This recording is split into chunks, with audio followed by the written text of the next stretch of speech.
Baik, terima kasih atas kesempatannya. Kami dari kelompok 6 akan mempresentasikan modul 9 Praktikum Audit. Adapun kelompok 6 terdiri dari 6 orang, yaitu saya sendiri, Kade Aridianingrat, rekan saya, Gede Krisna Pratama, Gana Manuaba, Rika Yuniase, Bayu Surya, dan yang terakhir Dianta Anggriawan. Baik, presentasi pertama akan saya lanjutkan.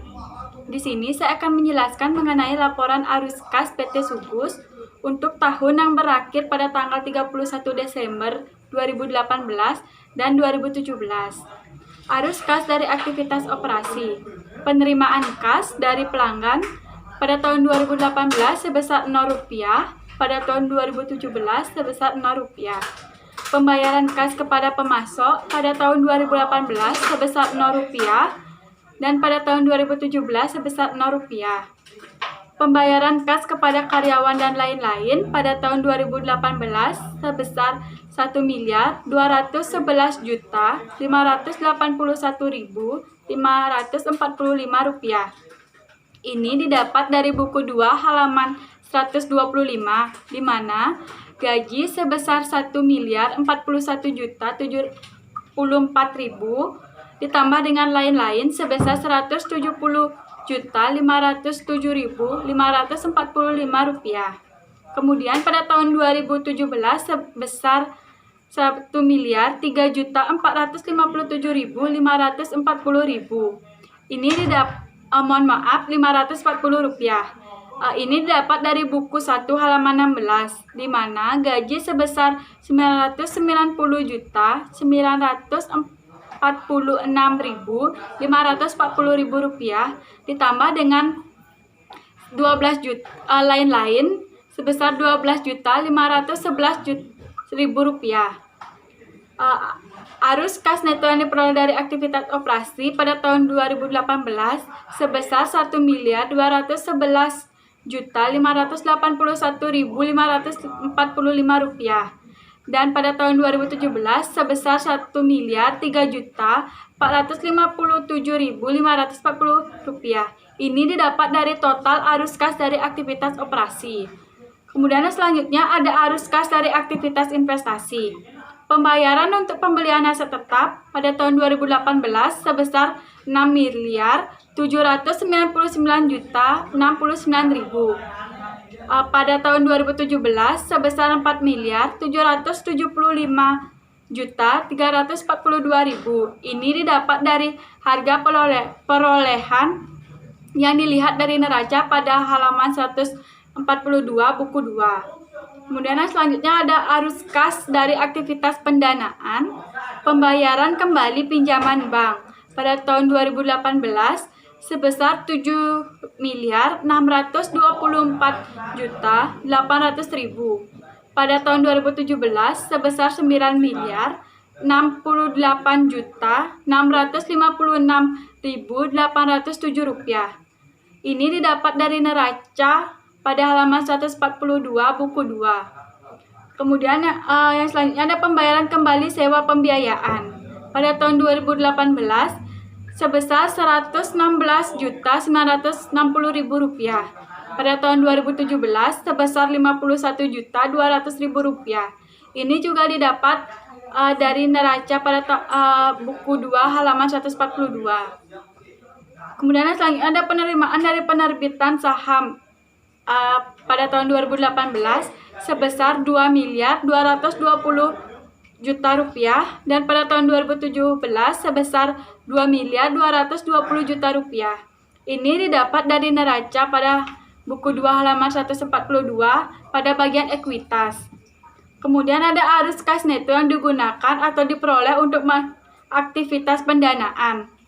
Pada tahun 2018 sebesar Rp9.961.760.000. Pada tahun 2017 sebesar Rp11.339.852.802. Ini didapat dari total arus kas dari aktivitas pendanaan. Kemudian selanjutnya ada penurunan atau kenaikan kas dan setara kas pada tahun 2018 sebesar Rp0, pada tahun 2017 sebesar Rp0. Kas dan setara kas awal tahun 2018 sebesar Rp0 dan pada tahun 2017 sebesar Rp0. Kas dan setara kas akhir tahun 2018 sebesar Rp70.184.057 dan pada tahun 2017 sebesar Rp67.695.350.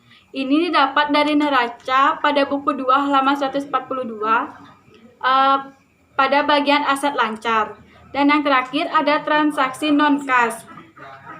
Perolehan aset tetap melalui sewa pembiayaan pada tahun 2018 sebesar Rp0 dan pada tahun 2017 sebesar Rp0. Baik, sekian presentasi dari saya, akan dilanjutkan oleh rekan saya. Baik, saya Putu Gede Krisna Putra, NIM akhir 013. Di sini saya akan melanjutkan presentasi, yaitu materi tentang informasi laporan keuangan. Yang pertama yaitu kas dan setara kas. Pada kas besar tahun 2018 sebesar Rp22.900.000 dan pada tahun 2017 sebesar Rp8 juta. Pada kas kecil pada tahun 2018 sebesar Rp1.800.000 dan pada tahun 2017 sebesar Rp2 juta. Pada bank CAB tahun 2018 sebesar Rp13.391.410 dan pada tahun 2017 sebesar Rp57 juta. Pada Maluku pada tahun 2018 sebesar Rp30.092.647 dan pada tahun 2017 sebesar Rp695.350. Jumlah pada tahun 2018 sebesar Rp75.184.000 dan Rp57. Dan jumlah pada tahun 2017 yaitu sebesar Rp67.695.350. Baik, selanjutnya yaitu aset lancar yang dibatasi penggunanya, yaitu PT Bank CAB Jakarta. Suku bunga per tahun 2,5% pada tahun 2018 dan 8% pada tahun 2017 untuk deposito berjangka dalam mata uang rupiah memiliki jatuh tempo 3 bulan dan 1% pada tahun 2018 dan 6% pada tahun 2017 untuk deposito berjangka dalam mata uang dolar AS atau Amerika Serikat memiliki jatuh tempo 3 bulan. Selanjutnya yaitu investasi pada saham, yaitu saham yang diperdagangkan. Yang pertama yaitu PT Gudang Jakarta pada tahun 2018 Rp100.200.000. Yang kedua yaitu PT Garam Jakarta sebesar Rp167.500.000, yaitu jumlahnya yaitu Rp269.500.000. Selanjutnya yaitu piutang usaha. Piutang usaha pada pihak ketiga pada tahun 2018 sebesar Rp12.047.673.240 dan pada 2017 sebesar Rp8.922.298. Baik, sekian presentasi dari saya, akan dilanjutkan oleh teman saya. Baik, di sini saya akan melanjutkan presentasi. Saya sendiri Debagus Ganawan Waba, NIM akhir 016. Baik, selanjutnya ada persediaan. Persediaan ini terdiri dari barang jadi, barang dalam proses, bahan baku, dan bahan pembantu. Yang pertama barang jadi. Pada tahun 2018 sebesar Rp1.762.171.000 dan pada tahun 2017 sebesar Rp1.134.315.235. Dan yang kedua ada barang dalam proses. Pada tahun 2018 senilai Rp305.107.800 dan pada tahun 2017 sebesar Rp334.980.300. Selanjutnya bahan baku senilai Rp527.156.300 pada tahun 2018 dan pada tahun 2017 sebesar Rp22.045.300. Terakhir bahan pembantu pada tahun 2018 sebesar Rp126.843.600 dan pada tahun 2017 Rp136.826.195 rupiah. Jumlah dari persediaan keseluruhan ini adalah 2M pada tahun 2018 yakni 2M721.278.700 rupiah, dan pada tahun 2017 sebesar 1M628.167.030 rupiah. Selanjutnya ada investasi pada entitas asosiasi. Nama entitasnya ada dua, yakni PT Puh dan PT Piglet. Yang pertama PT Puh yang berlokasi di Jakarta, nilai yang tercatat adalah 100 juta pada tahun 2018 dengan jumlah kepemilikan adalah 10%. Dan PT Piglet yang berlokasi di Jakarta juga, nilai yang tercatat adalah 325.200.000 dengan jumlah kepemilikan 30%. Total atau jumlah dari kedua PT ini adalah 425.200.000 pada tahun 2018. Lalu perusahaan mendapatkan dividen atas investasi yang dilakukan pada entitas asosiasi. Adapun dividen tersebut dapat dirinci sebagai berikut. Yang pertama ada PT Puh mendapatkan dividen pada tahun 2018 sebesar 20 juta dan PT Piglet dapat dividen sebesar 16 juta pada tahun 2018. Total dari kedua PT ini mendapatkan dividen yakni 36 juta. Selanjutnya ada aset tetap. Aset tetap ini terdiri dari tanah, bangunan, mesin dan peralatan, kendaraan, dan peralatan kantor. Yang pertama saya jelaskan adalah nilai perolehannya. Nilai perolehan dari tanah yakni saldo awal 2M dengan saldo akhirnya juga tetap 2M. Bangunan saldo awalnya 1M 350 juta dengan penambahan 1M 600 juta dan saldo akhirnya menjadi 2M 950 juta. Mesin dan peralatan saldo awalnya 420 juta dengan penambahan 400 dan lalu saldo akhirnya menjadi 820 juta. Kendaraan saldo awalnya 550 juta 279.000 dengan penambahan 400 juta 629.000 dan saldo akhirnya menjadi 950 juta 908.000. Peralatan kantor saldo awalnya 83 juta 391.000 dengan penambahan 106 juta 490.000 dan pengurangan 1 juta, dan lalu saldo akhirnya tercatat menjadi 188 juta 881.000. Lalu ada akumulasi penyusutannya. Yang pertama adalah tanah, tidak ada penyusutan. Yang kedua adalah bangunan, saldo awal 135 juta dengan penambahan 147 juta 500.000 dan saldo akhir menjadi 282 juta 500.000. Mesin dan peralatan saldo awalnya 84 juta dengan penambahan 62 juta.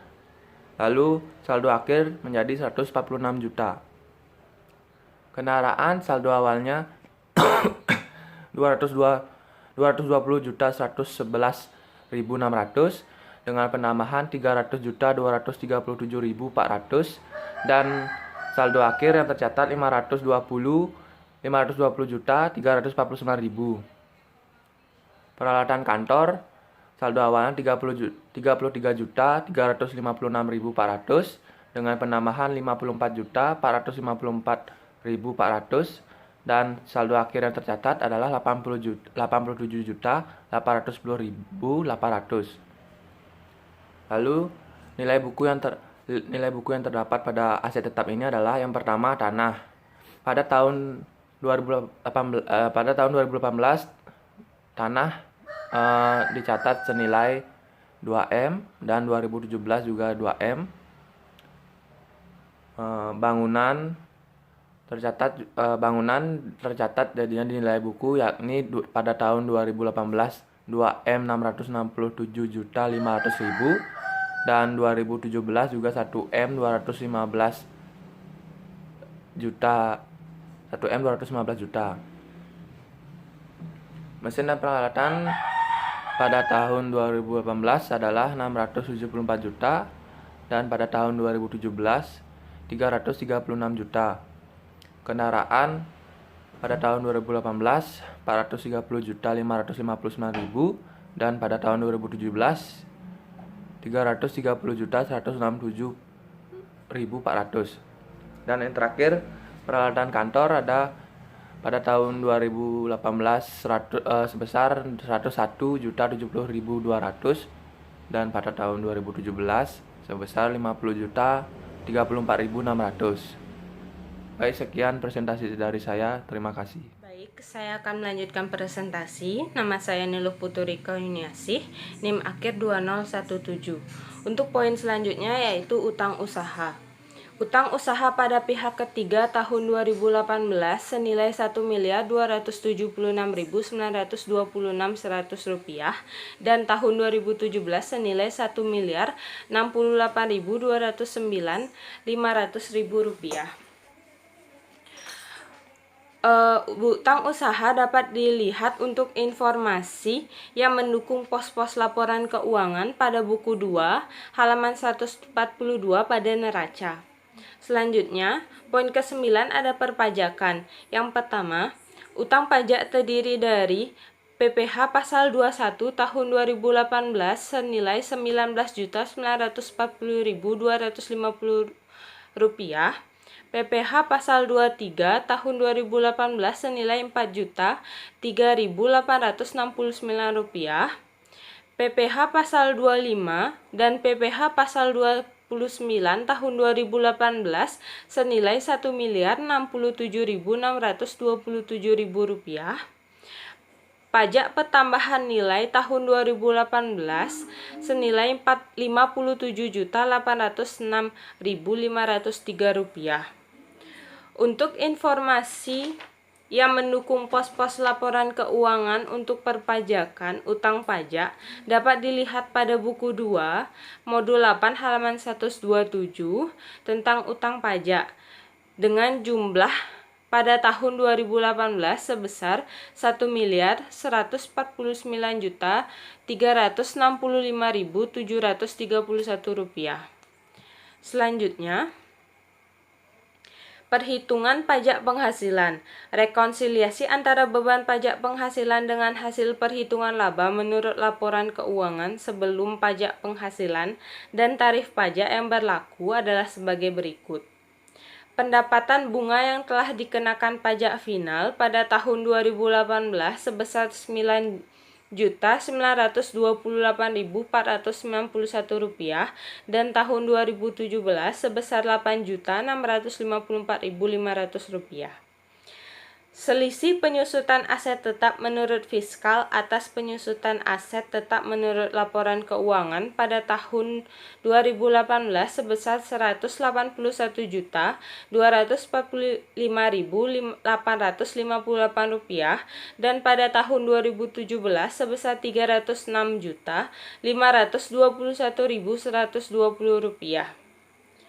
Selisih beban sewa pembiayaan menurut fiskal atas beban sewa pembiayaan menurut laporan keuangan pada tahun 2018 sebesar Rp32.015.533. Selanjutnya ada beban pajak penghasilan, yaitu beban pajak penghasilan final dan beban pajak penghasilan non-final. Berdasarkan self-assessment system, perusahaan menghitung, membayar, dan melaporkan sendiri kewajiban perpajakan. Kantor pajak berwenang untuk melakukan pemeriksaan atas kewajiban perpajakan tersebut dalam kurun waktu 5 tahun setelah tanggal laporan. Selanjutnya, poin yang ke-10 ada utang bank. Utang bank jangka pendek PT Bank CAB Tbk dalam rupiah pada tahun 2018 sebesar Rp728.800.000 dan pada tahun 2017 sebesar Rp833.304.163.